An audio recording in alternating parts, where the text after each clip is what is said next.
Bonjour à tous, Passion Immo, épisode 90. Alors oui, 90 épisodes. J'étais loin de me douter quand j'ai démarré cette petite aventure personnelle de créer un podcast, d'arriver un jour à autant d'épisodes. Alors j'approche de la centième. Je suis pas sûr, je vais fêter ça d'une manière particulière. Bon voilà, c'est pas mon truc, hein, les choses se font tranquillement. Bref. Épisode 90, mais disons que c'est le quatrième épisode de cette série spéciale de l'été qui est consacrée à la fiscalité immobilière. Alors si je reprends l'ordre des choses, dans un premier épisode, nous avions fait une introduction globale pour expliquer l'importance de la fiscalité en immobilier. Dans un deuxième épisode, nous avons traité la question de la location nue. Dans un troisième épisode, nous avons traité la question de la location meublée, qui est un épisode assez long parce qu'il y avait une certaine complexité à traiter cette problématique. Et là, dans ce quatrième épisode, alors c'est un choix de ma part, hein, j'ai décidé de traiter la question des plus-values immobilières. Alors pourquoi j'ai fait ce choix? Parce qu'il y aurait pu y en avoir d'autres. Hein.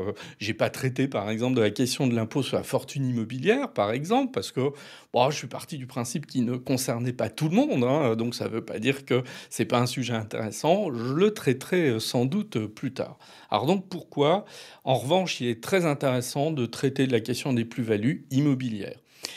Parce que quand on achète un bien, souvent, c'est pour le revendre plus tard. Alors sauf évidemment s'il s'agit de l'habitation principale, on se pose pas la question puisque l'habitation principale, elle est exonérée. Donc là-dessus, ça évacue quand même une bonne partie des ventes immobilières, parce qu'une bonne partie des ventes immobilières, quand même, repose sur l'acquisition et donc la vente d'une habitation principale.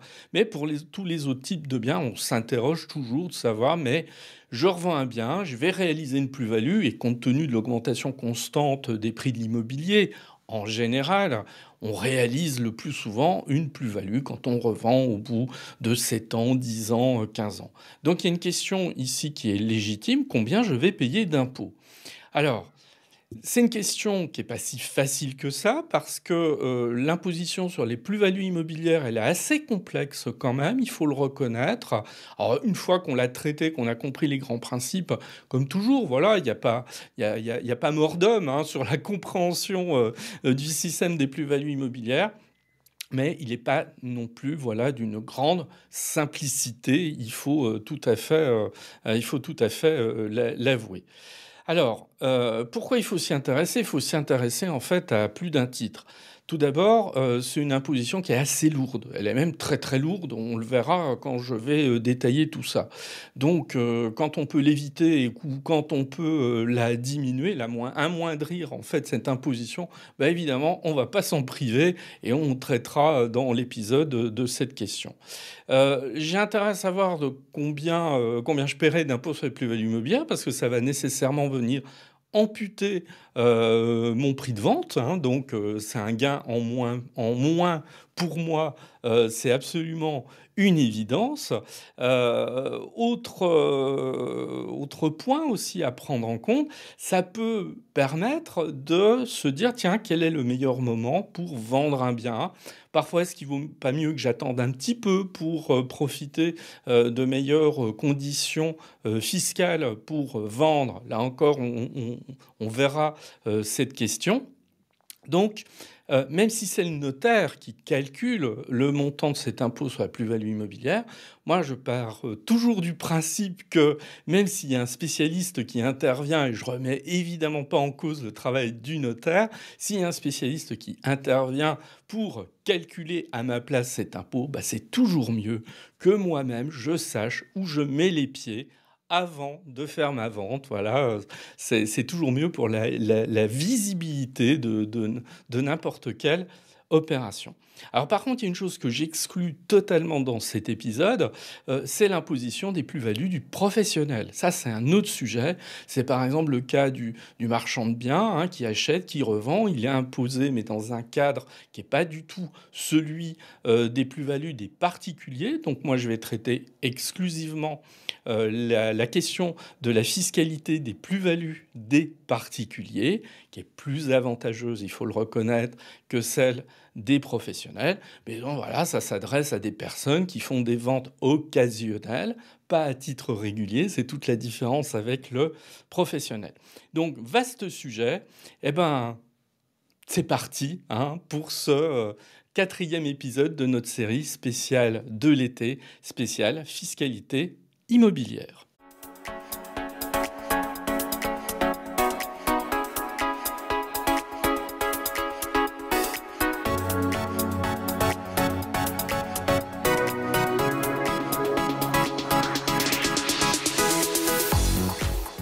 Alors, nous sommes partis sur cette présentation des plus-values immobilières du particulier. J'insiste bien encore une fois là-dessus, qu'il n'y ait pas de méprise à ce sujet. Évidemment, je pense que je traiterai de la question des plus-values immobilières des professionnels plus tard. C'est une question extrêmement intéressante, notamment quand on veut embrasser l'activité de marchand de biens. On se doute que la question, elle risque d'être épineuse. Mais on laisse ça de côté pour l'instant. Alors, j'ai un certain nombre de schémas, etc. Bon, voilà, qui sont évidemment dans la version audio podcast. Il n'y a pas les schémas. Si vous voulez suivre exactement le même épisode avec les schémas explicatifs, il faut aller sur la version YouTube de cet épisode. Alors pourquoi on s'intéresse autant à cette fiscalité et pourquoi il est extrêmement sensible de savoir où on met les pieds? C'est parce qu'elle est forte. Oui, je vais commencer presque à l'inverse de ce qu'on fait habituellement. Je vais tout de suite dire à combien on est imposé dans le cadre des plus-values immobilières. Tout d'abord, on a une imposition forfaitaire à 19%. Alors c'est intéressant. 19% de taxation forfaitaire. Ça veut dire ça que je vais la payer quel que soit mon niveau de revenu. C'est-à-dire que ceux qui imagineraient, par exemple, que ne payant pas d'impôt sur le revenu ou payant peu d'impôt sur le revenu, passeraient un petit peu entre les mailles du filet, pas du tout. Ils seront imposés de la même manière sur la vente de leurs biens immobiliers. Alors, il y a une forme d'injustice quelque part ici, c'est-à-dire que vous soyez milliardaire ou que vous soyez sans trop d'argent et que vous vendez un bien immobilier, vous allez vous retrouver avec ce même type d'imposition. L'imposition ici n'a aucun lien avec le revenu du contribuable. Donc on a cette première imposition forfaitaire à 19%, à laquelle on va ajouter 17,2% de prélèvements sociaux. Bon, ça c'est un grand classique, mais l'addition des deux, ça nous fait 36,2% d'imposition. C'est beaucoup. Et donc, on voit bien que notre cheminement, ça va être de bien comprendre quelle est cette fiscalité de la plus-value immobilière. Alors, non pas pour y échapper illégalement, c'est pas du tout le discours que je tiens en général, évidemment, pas pour y échapper, mais plutôt pour voir s'il n'y a pas des moyens d'amoindrir tout ça. Alors, on va regarder évidemment ce fonctionnement pas à pas. Quelques bases quand même. Quelques bases parce que pour bien comprendre comment fonctionnent ces plus-values immobilières et peut-être déjà pour balayer certaines idées reçues. La première, c'est qu'en fait, la vente d'un bien immobilier, quand on est un particulier, le produit de la vente ne va pas s'ajouter à son revenu annuel. Ça peut sembler une évidence, mais parfois j'ai la question de personnes inquiètes qui disent « Oui, je vais vendre ma résidence secondaire. Est-ce que ça ne va pas alourdir mon revenu de l'année? Est-ce que je ne vais pas payer plus d'impôts sur le revenu ?» Pas du tout. Aucune influence sur l'impôt sur le revenu. L'impôt sur la plus-value immobilière, il est complètement déconnecté de l'impôt sur le revenu. C'est une fiscalité à part qui va s'appliquer. Donc c'est le principe justement de la fiscalité des particuliers. Ensuite, deuxième principe, c'est un impôt qui est payé par le vendeur. On s'en doute, ici il n'y a pas spécialement d'originalité, on se doute bien que ce n'est pas l'acquéreur qui va se retrouver à payer un impôt sur la plus-value immobilière. Ensuite, c'est un mécanisme fiscal relativement complexe. On ne va pas se le cacher. C'est-à-dire qu'un néophyte qui voudrait aller comprendre le fonctionnement des plus-values immobilières, bon, bien évidemment, il y a de la littérature qui existe, il y a des livres, il y a tout ce qu'on veut. Il faut reconnaître que pour quelqu'un qui est un petit peu en dehors de la connaissance fiscale de base, bon, il y a un certain nombre de choses qui peuvent s'avérer un petit peu complexes, hein, on ne va pas se le cacher. Et on ne fait pas toujours l'effort, en fait, de regarder, d'examiner comment fonctionnent ces plus-values immobilières, pour une raison simple, c'est pas nous qui la calculons, c'est le notaire qui va la calculer, et en général, c'est prélevé sur le prix de vente du bien. Donc, quelque part, alors je dis pas que c'est une manière de glisser la poussière sous le tapis et qu'on s'en préoccupe pas, mais il peut y avoir cette tentation-là de se désintéresser un petit peu du mécanisme, en tout cas dans ces détails. Il y a des biens immobiliers qui sont exonérés. Alors, je vais pas mal insister là-dessus. Il y a beaucoup de choses à dire à ce sujet. Pas tous, mais alors, il y en a un, hein, principalement. Hein, c'est justement l'habitation principale. L'habitation principale, elle est exonérée. Voilà. Quand je revends mon habitation principale, je sais que quel que soit le niveau de la plus-value que je réaliserai, eh bien, je ne paierai pas d'impôt. Alors, comme la vente de l'habitation principale, ça représente à peu près, alors évidemment, c'est toujours des statistiques à prendre avec des pincettes, hein, c'est pas aussi exact, mais ça représente plus des 2/3, en gros, des ventes de biens immobiliers en France. Bon, donc on en conclut que 2/3 des ventes environ des biens immobiliers en France échappent à cette fiscalité sur les plus-values immobilières. Autre point, et c'est la logique, là encore, de cet impôt quand il a été créé. Il a été créé dans les années 75, donc c'est un impôt maintenant, voilà, qui date, hein, il y a une cinquantaine d'années. Moi, je me souviens toujours quand cet impôt a été créé. Alors, je sais pas pourquoi, j'ai ce souvenir. Mes grands-parents, voilà, ce souvenir d'un dimanche où ça hurlait, façon de parler, mais disons, c'est un impôt qui n'a pas été très bien accueilli, en fait, hein, alors, les impôts sont en général pas très bien accueillis, mais celui-là, particulièrement, ne l'a pas été. Quand il a été mis en place. L'idée fiscale ici, c'est si on revend rapidement un bien immobilier, on est pénalisé. L'idée, c'est, on part du principe que le particulier, quand il achète un bien, alors son habitation principale, le problème, il est réglé. Quand il achète une résidence secondaire, quand il achète un bien pour le louer, il ne le fait pas pour réaliser des opérations, des coûts immobiliers. Il le fait en général parce qu'il souhaite conserver son bien suffisamment longtemps. Et donc, de là, on va plutôt avantager celui qui garde son bien longtemps. Et on verra qu'il y a un mécanisme particulier qui a été mis en place et qui fait que plus je vais garder mon bien longtemps avant de le revendre, et moins je vais être pénalisé sur le plan fiscal. Bon, c'est la logique. En même temps, ça révèle aussi que les particuliers conservent, pour l'essentiel, ils conservent les biens immobiliers suffisamment longtemps aussi dans leur pratique de constitution d'un patrimoine. Donc on va avoir un système d'abattement qui va être mis en place, que je vous expliquerai un petit peu plus tard. Ce système d'abattement pour durée de détention fait que plus vous gardez votre bien longtemps, et plus vous allez avoir un impact sur le calcul de votre plus-value immobilière. Il est calculé par le notaire, cet impôt, je l'ai déjà dit une ou deux fois depuis que j'ai démarré l'épisode, donc je le répète. Donc il y a cette tentation peut-être de ne pas s'y intéresser autant que cela, de ne pas mettre les mains dans le cambouis, de ne pas ouvrir le capot de la voiture pour voir ce qu'il y a dessous en se disant « de toute façon, c'est le notaire qui va calculer ». Oui, je verrai à un moment donné, et je vous donnerai un exemple précis, il est peut-être préférable parfois de s'y intéresser quand même avant.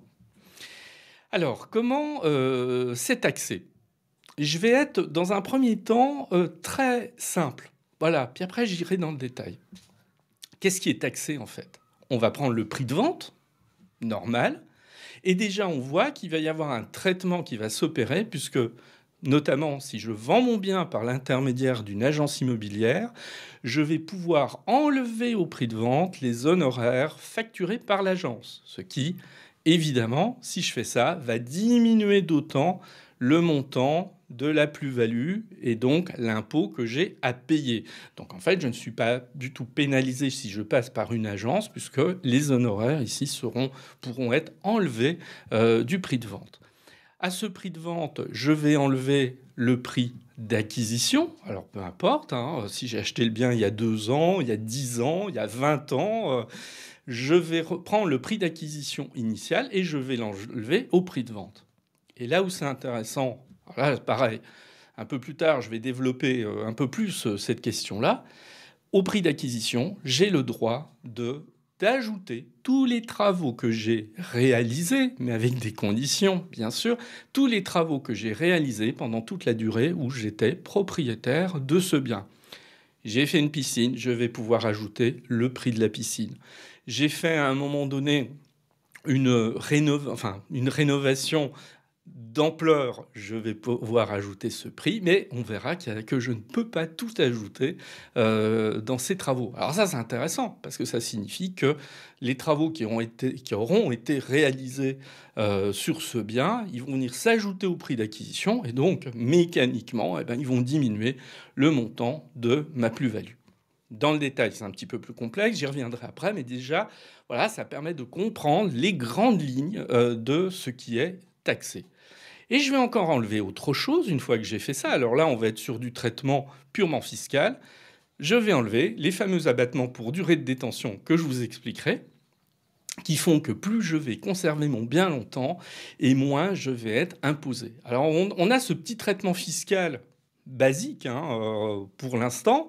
Et une fois que j'ai fait ce calcul, qu'est-ce qui se passe? Eh bien, j'ai déterminé comme ça ce qu'on appelle ma plus-value taxable. C'est sur cette plus-value taxable que l'on va appliquer les deux taux que je vous ai indiqués tout à l'heure, à savoir ce taux forfaitaire de 19% et les prélèvements sociaux de 17,2%. Voilà. Donc, voilà, dans les grandes lignes, comment fonctionnent les plus-values immobilières. Je pourrais m'arrêter là. Et à la limite, ne serait-ce que ce que je viens de vous expliquer, peut permettre d'avoir une bonne compréhension quand même du système global. Et là, évidemment, on ne va pas s'arrêter là parce que l'objectif, c'est de vous permettre de calculer à peu près, je dis bien à peu près, ce que vous auriez à payer comme impôt sur les plus-values immobilières. Il y a des grandes étapes dans ce calcul de cet impôt. Je vais essayer de les reprendre de manière extrêmement méthodique et claire. Quelles sont ces grandes étapes? 1. On regarde si l'opération que je réalise, c'est une opération exonérée. Je vais revenir là-dessus. On va voir qu'il y a un certain nombre d'opérations exonérées. Alors, il y en a certaines qui sont formulées de manière un petit peu, quand on les lit, c'est un peu attractif. On se dit, ah chouette, tiens, je suis sans doute dans le cas d'une opération exonérée. Puis on verra que oui, il y a souvent des conditions pour bénéficier d'opérations exonérées. C'est pas si simple que ça.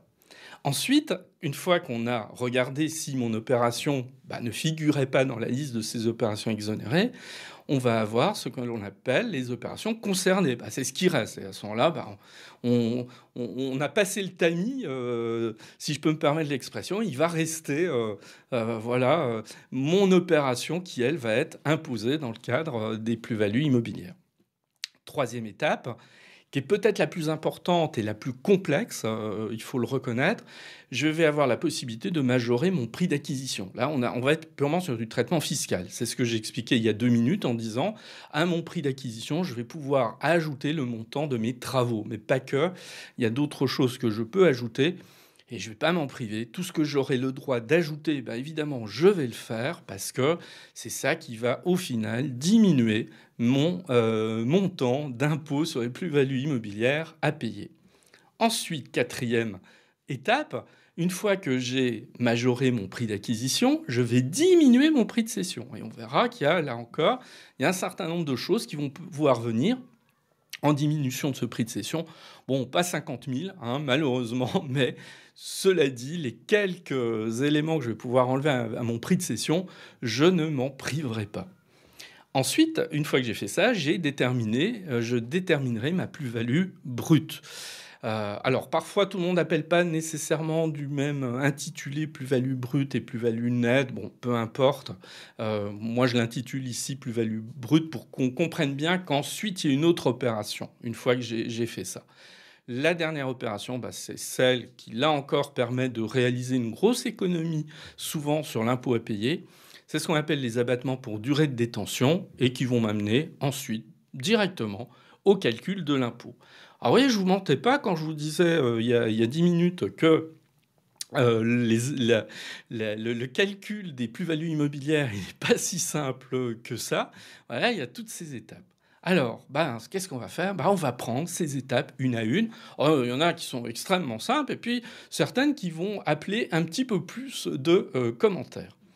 Première étape, c'est de mettre en évidence les opérations exonérées. Alors, il y en a un certain nombre. La première, c'est la vente de la résidence principale. J'en ai déjà parlé. Je vais dire un mot juste après sur la question de la résidence principale, mais voilà, il n'y a pas à tortiller. Si je revends mon habitation principale, ma résidence principale, quel que soit le montant de la plus-value que je réalise, je serai exonéré d'impôt sur ces plus-values immobilières. Deuxième opération qui est exonérée, c'est les biens détenus depuis au moins 30 ans. Pourquoi? Parce que par système en fait, du calcul des abattements, qu'est-ce qui se passe? Il se passe que un bien que vous détenez depuis au moins 30 ans, vous n'avez plus ni impôts ni prélèvements sociaux à payer. Et donc, voilà, vous êtes tranquille, vous ne paierez pas non plus d'impôts sur les plus-values immobilières si vous patientez 30 ans pour revendre votre bien. Alors, 30 ans, c'est beaucoup quand même. Voilà, faut quand même patienter un certain temps avant d'être exonéré totalement sur n'importe quel bien. Ensuite, dans les opérations exonérées, il y a ce qu'on appelle la première vente d'un logement autre que la résidence principale.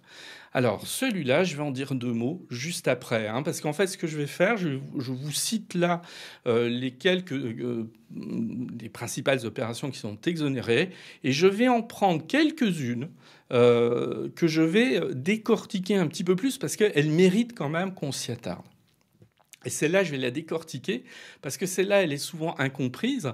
Quand on la lit comme ça, et c'est parfois le cas quand on lit dans certains magazines des articles consacrés aux plus-values immobilières, on voit, oui, la première vente d'un logement autre que la résidence principale est exonérée d'impôt sur les plus-values immobilières. On se dit, chouette, moi, j'ai jamais vendu de bien autre que ma résidence principale. Donc, la première fois que je vais le faire, je vais bénéficier d'une exonération. Oui, mais non, ça fonctionne pas comme ça. Il y a des conditions assez précises et très restrictives pour pouvoir bénéficier de ce type d'exonération. Il y en a une autre, c'est les biens dont le prix de vente ne dépasse pas 15 000 €. Alors, ce qui est un peu problématique, c'est que ce plafond à 15 000 €, il est bloqué depuis très longtemps. Donc, il n'y a plus beaucoup de biens qui se retrouvent en dessous de ce seuil. Voilà, sauf si vous revendez une place de parking pour laquelle, par exemple, vous avez réalisé une plus-value, même une plus-value importante. Voilà, la revente, si elle ne dépasse pas 15 000 €, elle ne sera pas assujettie sur les plus-values immobilières. Et donc, une place de parking revendue à 15 000, on est dans un certain nombre de villes, encore en France, sur des prix sur des parkings qui est quand même encore en dessous, voire largement en dessous de 15 000. Alors évidemment, dans des villes comme Paris, Lyon, etc., c'est déjà un peu plus compliqué de trouver une place de parking à 15 000 €. Autre point intéressant, c'est les personnes titulaires d'une pension de vieillesse ou d'une carte d'invalidité qui vont rentrer dans les cas des opérations exonérées du paiement de l'impôt sur les plus-values immobilières. Nous avons les personnes qui résident dans un établissement social ou médico-social d'accueil de personnes âgées ou d'adultes handicapés, en EHPAD principalement. Voilà, alors ça, je ferai un petit point là-dessus parce que c'est pareil, quand on lit ça, on se dit oula, c'est super, ça peut englober un certain nombre de conditions. On va voir, c'est assez restrictif là encore. Et oui, c'est un petit peu tout l'intérêt de savoir où on met les pieds et notamment de connaître certaines des conditions de fonctionnement de ces exonérations pour savoir si on est dedans ou pas. Pas à peine de rêver hein, si on n'est pas dedans et puis d'attendre la signature de l'acte de vente chez le notaire pour savoir si on sera en dehors ou à l'intérieur des clous ici. Et puis, la dernière grosse exonération, c'est l'exonération en faveur des cessions réalisées au profit du logement social. Alors, c'est un petit peu particulier, c'est un peu technique. Je ne traiterai pas cette question ici. C'est tout simplement quand vous vendez, par exemple, un bien qui va être acheté, par exemple, par un promoteur et qui va souhaiter y construire un logement social. On peut bénéficier d'une exonération sur les plus-values qui est une exonération assez importante. Alors, on va prendre quelques cas d'exonération, mais avant, je voudrais traiter d'un point qui est un point extrêmement sensible, qui est celui de la vente de la résidence principale. Puisqu'on sait que la vente de la résidence principale est exonérée, souvent j'entends des gens dire « Ah bah oui, alors c'est pas compliqué. Ma résidence secondaire que je souhaite vendre quelques mois avant de la revendre, je vais la déclarer comme résidence principale. Et à ce moment-là, je la revends. Je vais bénéficier de l'exonération sur les plus-values immobilières et au moins, voilà, je suis tranquille. » Bon. Alors évidemment, on se doute que sur une question comme ça, les impôts ont quand même pas mal réfléchi à la question et sont un petit peu embusqués. Donc il faut faire ici attention à ça. Donc moi je pose la question simplement de manière très simple. Est-ce que c'est si facile que ça de déclarer un bien, quel qu'il soit, en résidence principale ? Ben non. Parce qu'en fait, les impôts, sans doute que vous vous en doutez, mais moi je vais vous le confirmer, les impôts sont tout à fait à même de vérifier si le bien que vous avez déclaré, comme ça, exceptionnellement, quelques mois avant la vente, c'était bien votre résidence principale. Donc les impôts, ils peuvent contrôler l'effectivité de ce bien comme étant une habitation principale. Et comment ils font ? Oh, c'est pas bien compliqué. Ils vont vous demander de justifier que le bien que vous vendez, c'était bien votre habitation principale. Comment ? Ah tiens, par exemple, est-ce que vos enfants étaient bien inscrits à l'école à proximité de ce bien dont vous prétendez que subitement, il devient votre résidence principale ? Ou bien est-ce que c'est proche de votre lieu de travail ? Alors c'est plus difficile peut-être aujourd'hui avec la question du télétravail, où il peut y avoir là, effectivement, une grosse différence entre le lieu de l'habitation principale et le lieu où vous travaillez sans que ça pose véritablement de problème. Mais en tout cas, ce que je veux dire par là, c'est que les impôts sont tout à fait habilités à vérifier cette effectivité. Et alors là, c'est presque l'élément ultime pour lequel il sera difficile quand même ici de passer outre. Les impôts peuvent vous demander des factures d'électricité, de chauffage ou d'eau qui montrent la réalité de l'occupation de ce bien. Donc résultat, si vous avez déclaré de manière, on va dire illégale, une résidence secondaire dans laquelle vous n'allez jamais et que vous prétendez que c'est votre habitation principale, ça va être compliqué, si vous n'y mettez jamais les pieds, de démontrer par des factures d'électricité, de chauffage ou d'eau que vous y avez passé un temps suffisant, comme si c'était votre habitation principale. Donc attention à ça. Moi, je déconseille en général très vivement d'essayer de passer entre les gouttes ici, parce que derrière, il y a quand même des outils pour les impôts qui leur permettent de contrôler. Et on le voit bien avec du contentieux devant le tribunal administratif, voire devant le Conseil d'État, que sur des questions comme ça, il y a des contribuables qui ont voulu, je pense à un cas en particulier, bon, je ne vais pas développer ici, j'ai pas le temps, mais un cas d'un contribuable qui a voulu se battre contre les impôts jusque devant le Conseil d'État sur cette question-là. Bon, il n'a pas obtenu de gain de cause, mais on voit bien que c'était quelqu'un qui n'était pas de bonne foi. C'est très très clair. Donc attention à ça. Je voulais absolument en parler parce que c'est vrai que c'est une question qui revient souvent sur une manière éventuellement de détourner cette déclaration concernant l'habitation principale. Dans ma petite liste des opérations exonérées, je vous ai parlé aussi de la première vente d'un bien autre que la résidence principale. Et en disant, ouais, souvent quand on lit ça, bon, on est un petit peu, on est un peu joyeux parce qu'on se dit, tiens, ça va permettre un certain nombre de choses assez intéressantes. Bon, attention, parce que y a des conditions, hein.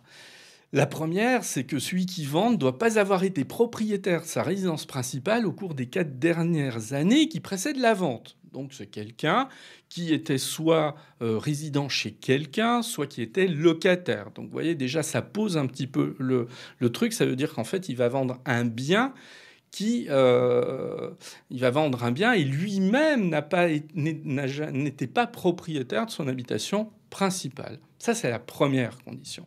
Deuxième condition, il doit obligatoirement réutiliser le prix de cession de ce bien dans l'acquisition ou la construction d'un logement qui va devenir sa résidence principale.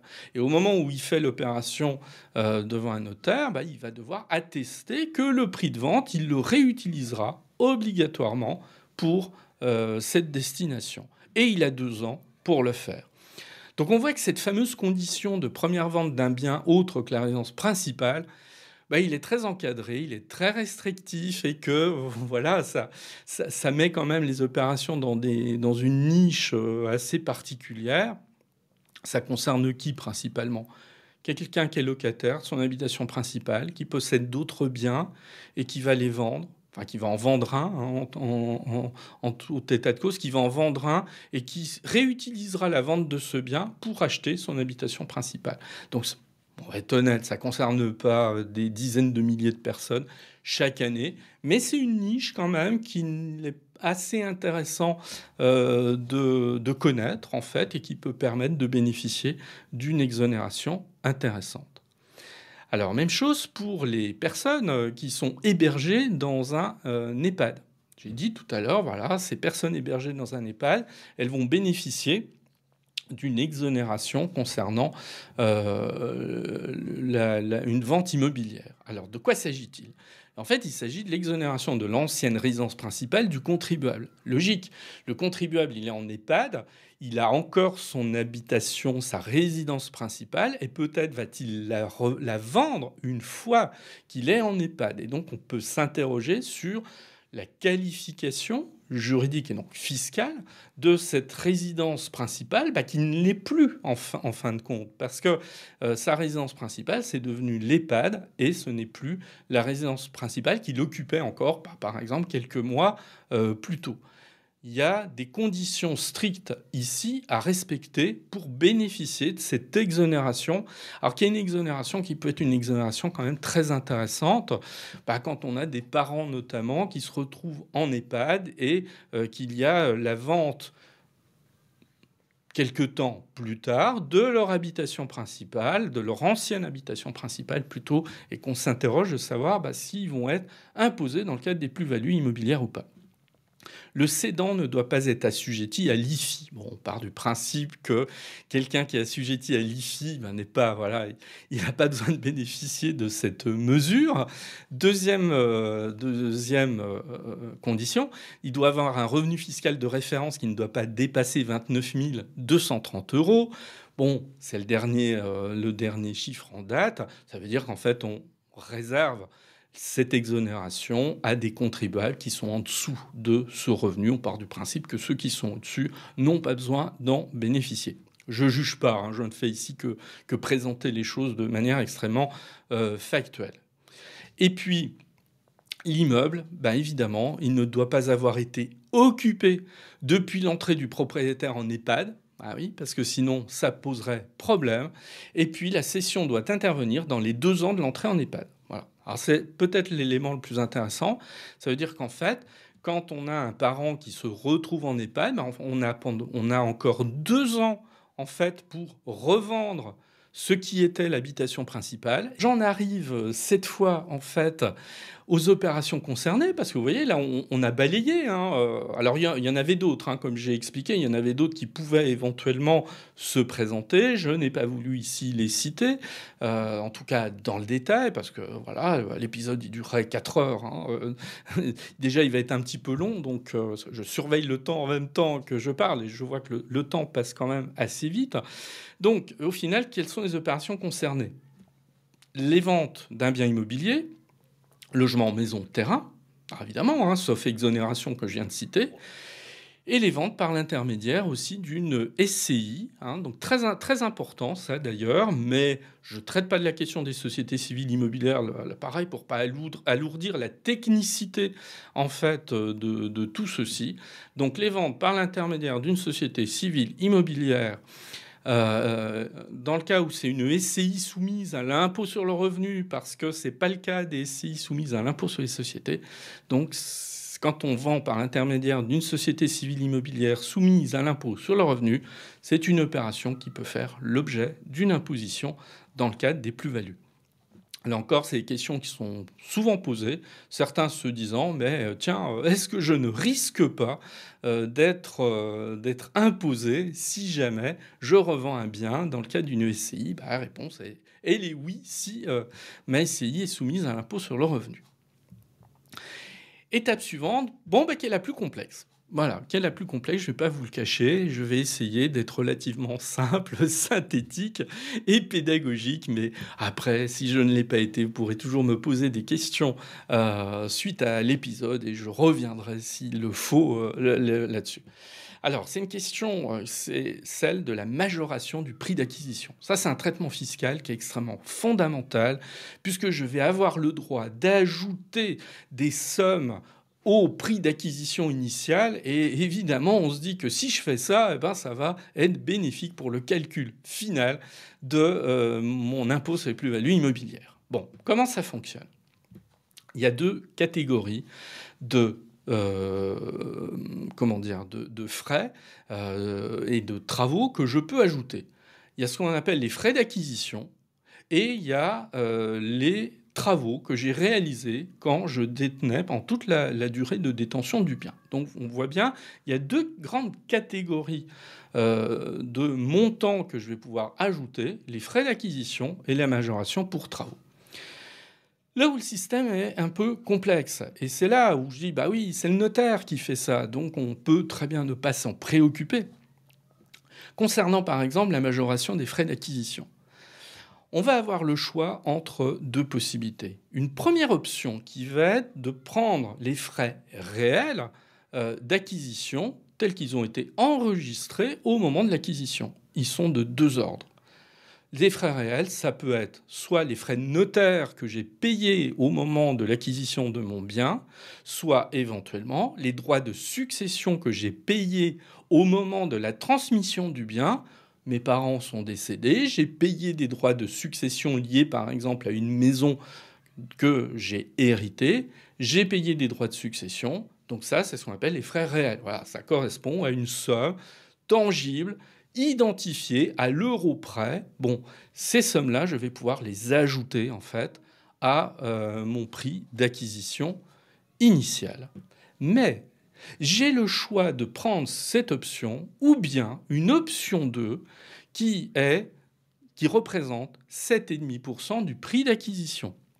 Qu'est-ce que ça veut dire? Ça veut dire qu'en fait, je vais pouvoir choisir soit les frais réels qui ont réellement été payés, soit les 7,5% du prix d'acquisition que je calcule forfaitairement. Et je vais avoir le choix de choisir. Bon, petite répétition dans ma phrase, mais je vais avoir la possibilité de choisir la solution entre les deux qui est la plus avantageuse pour moi. Alors, je vais prendre un exemple précis. Si par exemple, vous avez acheté il y a 10 ans un appartement neuf pour le louer et que vous vendez ce bien immobilier, vous avez bénéficié à l'époque de frais de notaire qui ont été des frais allégés par rapport à un achat dans l'ancien. Alors vous vous dites, bon, bah, ok, donc j'ai bénéficié de frais allégés. Eh bien, je vais pouvoir quand même choisir l'option forfaitaire à 7,5%, alors que cette option forfaitaire, si j'avais acheté dans le neuf à l'époque, sera beaucoup plus avantageuse pour moi, pour mon calcul de plus-value immobilière. Donc là, vraiment, c'est le contribuable qui choisit la solution des deux qui lui est la plus favorable. Bon. Alors ça, voilà, c'est pas là-dessus qu'on va réaliser quand même des gains fiscaux les plus intéressants. Les gains fiscaux les plus intéressants qu'on pourra réaliser, c'est évidemment sur les travaux. Donc les travaux, bah, c'est les travaux que j'ai réalisés pendant la durée de détention du bien. Et là, je vais me retrouver de nouveau avec deux options. Première option, les frais réels. Alors, qu'est-ce que c'est les frais réels? Je vais regarder toutes mes dépenses, tous les travaux que j'ai réalisés pendant les 20 ans, par exemple, voilà, que j'étais propriétaire d'une maison de campagne. Alors, attention, c'est très ciblé, c'est pas tous les travaux. Quels sont les travaux que j'ai le droit de prendre? Les dépenses de construction, les dépenses de reconstruction, les dépenses d'agrandissement et les dépenses d'amélioration. Tout ça, j'ai le droit de prendre. Je prends des exemples. Je construis une piscine, ça rentre dedans. Donc je vais pouvoir ajouter le prix d'achat, d'installation, etc. de la piscine sans problème. J'ai rénové de fond en comble, je ne sais pas moi, un grenier, etc. Pas de souci, je vais pouvoir réintégrer ces sommes. J'ai démoli un garage pour en reconstruire un. Voilà, on rentre là-dedans. J'ai remplacé tout le chauffage central par un nouveau système de chauffage, etc. Ça rentre là-dedans. Bon, donc en fait, on a quand même une grande latitude. Mais il y a un bémol, et le bémol, il est énorme. C'est qu'il faut que j'ai des factures. Bah oui. Donc en fait, ça veut dire que tout ça, je l'ai fait faire par des artisans. Et je n'ai pas le droit d'intégrer uniquement des factures de matériaux. Alors ça, c'est la mauvaise nouvelle, la très mauvaise nouvelle, pour ceux qui ont passé leur week-end pendant des années à retaper la vieille ferme pourrie qu'ils ont achetée et qu'ils ont transformée en palais. Eh ben, eux, évidemment, ils sont un peu les laissés pour compte de ce type de traitement fiscal parce que ils n'auront pas de facture à présenter. Alors c'est assez amusant à ce sujet-là parce qu'il y a un cas qui est venu jusque devant le Conseil d'État. On avait un contribuable qui s'était amusé, il avait pris toutes ses factures de matériaux achetés, il avait comptabilisé tout le temps passé en travaux de rénovation par ses soins, hein, le week-end, etc. Alors on était, je sais plus, bon je me souviens un peu exactement du cas, mais on était sur plusieurs centaines d'heures et il avait dit des centaines d'heures à tel prix horaire, taux horaire, ça coûte tant, les matériaux, ça avait coûté tant, et il avait rajouté tout ça. Alors, évidemment, les impôts n'ont pas été trop d'accord, ils n'ont même pas été d'accord du tout. Lui, il est allé devant le tribunal administratif dans un premier temps. Bon, je fais l'histoire un peu courte. Au final, évidemment, il n'a pas obtenu satisfaction, ce qui montrait bien que les impôts n'acceptent pas ce type d'opération. Et donc, j'insiste bien, c'est pas une bonne nouvelle, ça, évidemment, hein. Ça veut dire que on veut favoriser les travaux qui ont été réalisés par un artisan, etc., pour lesquels j'ai une facture en bonne et due forme. Donc là, c'est pareil. Au revoir pour celui qui a fait réaliser des travaux au black, hein, qui a payé les gens comme ça en espèces sous la table. Oui, alors ce qu'il a obtenu d'un côté, il ne l'obtiendra pas quand il fera son opération. Ça appelle aussi une autre question, ça veut dire qu'il faut avoir toutes les factures. Alors c'est là où vous voyez que je trouve que c'est presque contre-productif d'attendre chez le notaire, la présence chez le notaire, pour se préoccuper. Oh, tiens, au fait, est-ce que j'ai bien toutes les factures des travaux que j'ai fait faire pendant 20 ans dans ma maison et qui vont me permettre de payer moins d'impôts sur les plus-values immobilières? Alors, quand on passe par un agent immobilier, en général, l'agent immobilier, il rappelle justement cette nécessité. C'est tout le problème de la vente entre particuliers. Alors, j'ai rien contre la vente entre particuliers, mais dans une vente entre particuliers, il n'y aura pas nécessairement un professionnel qui rappellera au vendeur la nécessité de faire ces recherches, parce que des fois, on n'a plus les factures, etc. Mais donc, il y a presque une petite préparation en amont, hein, ici, qui est extrêmement intéressante. Et, ouais, je vous livre cette anecdote. Un jour, j'ai un ami notaire qui m'avait appelé en me disant, ouais, viens voir, je suis en train de... Voilà, il était en train de faire une vente, hein, d'enregistrer une vente immobilière. Donc la vente immobilière était en cours et c'était des gens qui avaient fait une rénovation absolument somptueuse, hein. Il y avait des travaux de mémoire pour plusieurs centaines de milliers d'euros. Alors évidemment, vous vous doutez que... alors tout passait par un architecte, etc. Enfin, je veux dire, voilà, il y avait rien au black, hein, dans l'histoire. Mais disons que quand je suis arrivé dans le bureau de cet ami, quand il m'a présenté le dossier concernant cette vente, je ne vous mens pas, il y avait pour 20-30 cm d'épaisseur de factures diverses et variées. Et toute la question était de savoir dans quelle catégorie elle rentrait, lesquelles rentreraient dans la catégorie permettant de majorer le prix d'acquisition et lesquelles ne le permettraient pas. Parce que ce que j'ai pas dit encore, c'est qu'il y a des catégories de travaux qui ne sont pas éligibles ici. C'est lesquels? C'est les travaux de réparation et de rénovation. Ceux-là, je n'ai pas le droit de les ajouter. Alors vous avez beau, qu'est-ce que c'est les travaux de rénovation? J'ai changé le papier peint, les peintures, etc. J'ai fait réparer les volets. Je parle de la réparation, etc. C'est des sommes qui, sur 10, 20, 22 ans, bon, je cite 22 ans volontairement, euh, peuvent représenter quand même des montants relativement importants, mais ces travaux de réparation et de rénovation ne seront pas éligibles, je ne pourrai pas les ajouter. Donc vous voyez, et c'est un peu la raison pour laquelle j'insiste assez autant sur cette majoration du prix d'acquisition. Vous voyez qu'il faut quand même... Il y a un tri à faire, en fait, voilà, dans les travaux qui ont été réalisés pendant la durée d'acquisition et pour voir comment ils seront traités fiscalement. Tous ces travaux aux frais réels qui auront été donc réalisés, sont les conditions que je viens de vous indiquer. Pareil, j'ai une option forfaitaire. L'option forfaitaire, c'est 15% du prix d'acquisition. C'est-à-dire que je vais comparer entre le montant total de mes travaux réalisés et 15% du prix d'acquisition et je vais prendre ce qui est le plus avantageux pour moi. Voilà. Alors ça, c'est intéressant, éventuellement, pour ceux qui n'ont jamais fait de travaux. Parce que ceux qui n'ont jamais fait de travaux, ils peuvent bénéficier quand même de ces 15% du prix d'acquisition.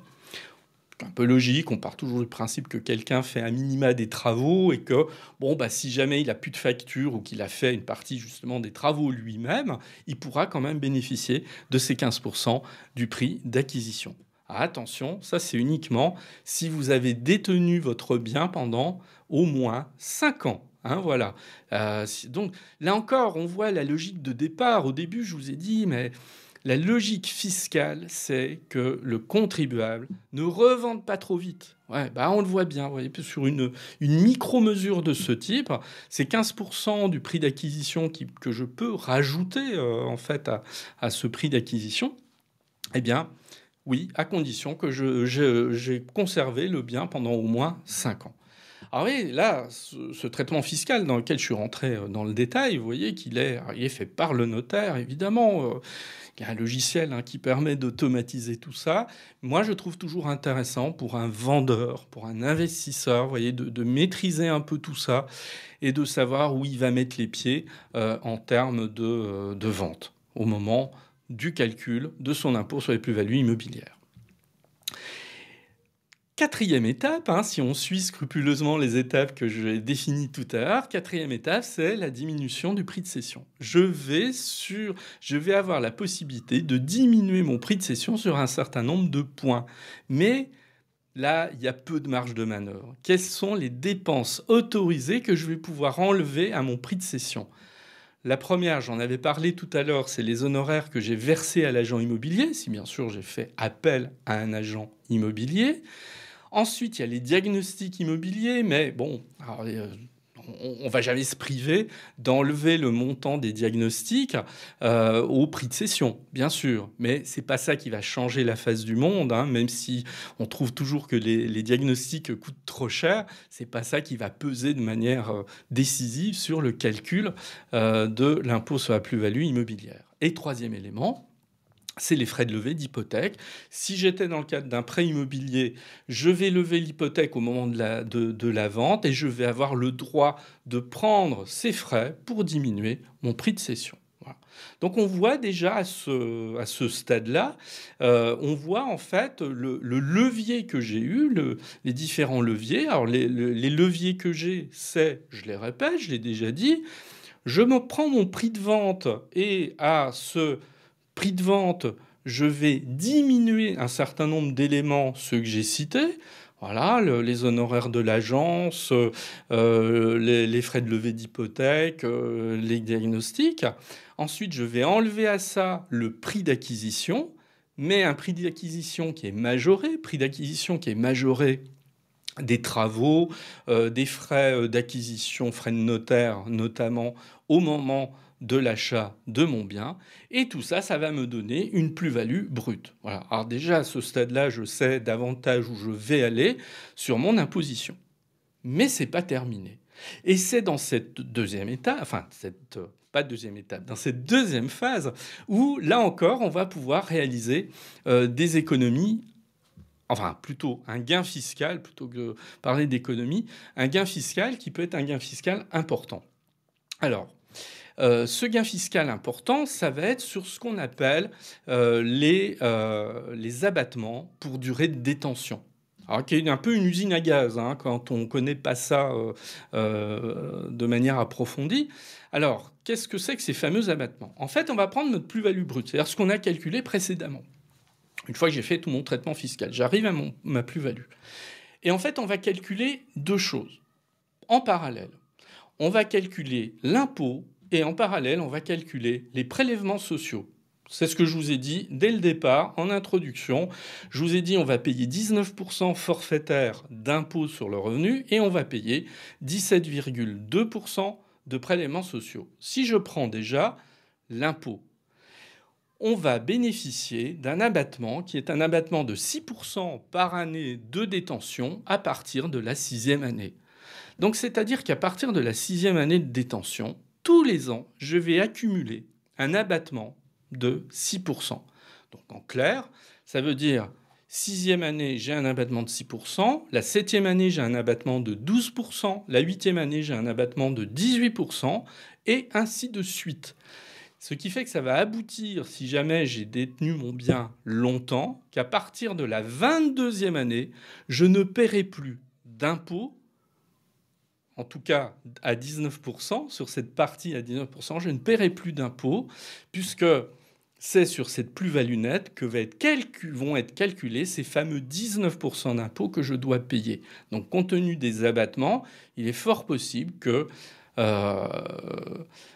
les abattements s'ajoutant, et si j'ai conservé le bien suffisamment longtemps, je n'aurai rien à payer dans cette catégorie. C'est au bout de 22 ans. Mais il y a les prélèvements sociaux. Et les prélèvements sociaux, ils peuvent faire mal quand même, indépendamment de cette partie d'impôt à 19%. Parce que les abattements pour les prélèvements sociaux qui sont calculés en parallèle, oui, mais ils ne sont pas à 6% par année de détention. Ils ne sont qu'à 1,65% par année de détention. C'est pas lourd quand même, à partir de la 6e année.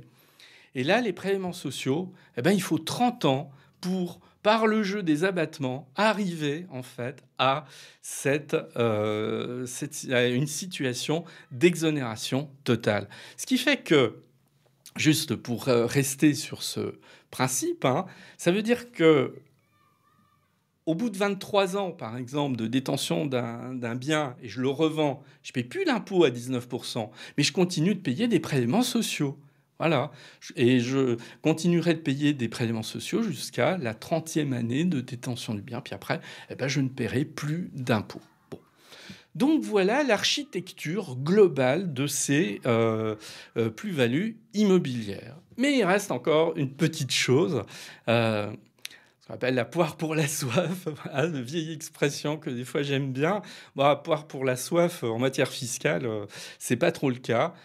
Bon, il existe une éventuelle surtaxe. L'éventuelle surtaxe, c'est quand vous avez une plus-value supérieur à 50 000 euros, une fois que vous avez calculé votre abattement au titre de l'impôt, donc les fameux l'abattement à 6%, bah, si jamais vous avez une plus-value nette qui est supérieure à 50 000 euros, vous allez encore payer une surtaxe.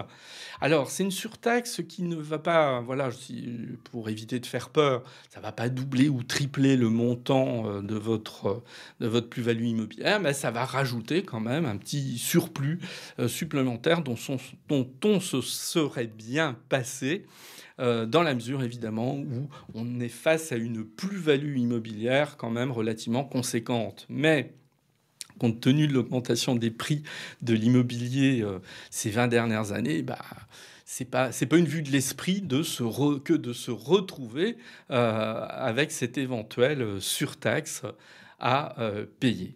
Voilà. Bien, alors ce quatrième épisode est terminé. J'espère qu'après cet épisode, eh ben, les questions liées à la plus-value immobilière et à l'imposition de cette plus-value bah, vous sont beaucoup plus claires. J'espère, en tout cas, c'était le but. Alors deux choses avant de se quitter. La première, comme depuis le début de cette série spéciale fiscalité immobilière, si vous avez des questions à me poser, vous n'hésitez pas. Vous posez vos questions dans les commentaires, soit sur YouTube, soit dans les commentaires sur Apple Podcasts, Spotify, etc. Vous pouvez m'écrire aussi directement sur mes réseaux sociaux, que ce soit sur LinkedIn, sur Facebook, sur Twitter, j'en oublie au passage, sur Instagram. Voilà, donc vous m'écrivez, je vous répondrai le plus gentiment du monde. Il n'y a aucun souci avec ça. D'ailleurs, je vous signale que l'un d'entre vous avait posé une question très précise en me contactant sur LinkedIn. Eh ben, j'y ai consacré carrément tout un épisode. C'est l'épisode précédent. Voilà, donc hein, on communique et j'essaie, dans la mesure du possible, de répondre à ces questions-là. Et dernière chose aussi, avant de vous laisser, n'oubliez pas que toute cette série spéciale fiscalité immobilière sera clôturée par un e-book gratuit qui peut vous être envoyé si vous le souhaitez. En fait, il reprendra l'ensemble des éléments contenus dans ces épisodes. Ça sera une synthèse écrite, donc ce qui peut vous être très utile, parce que sur ces questions de fiscalité, c'est pas toujours évident à suivre comme ça par la voix ou par la vidéo si vous regardez l'épisode sur YouTube. Donc, vous prenez pareil j'ai mis un lien dans les notes de l'épisode. En allant sur ce lien, vous vous inscrivez et gratuitement, vous recevrez courant septembre l'e-book gratuit qui sera la synthèse, un e-book intitulé L'essentiel de la fiscalité immobilière. Et ben voilà, je vous dis à très bientôt.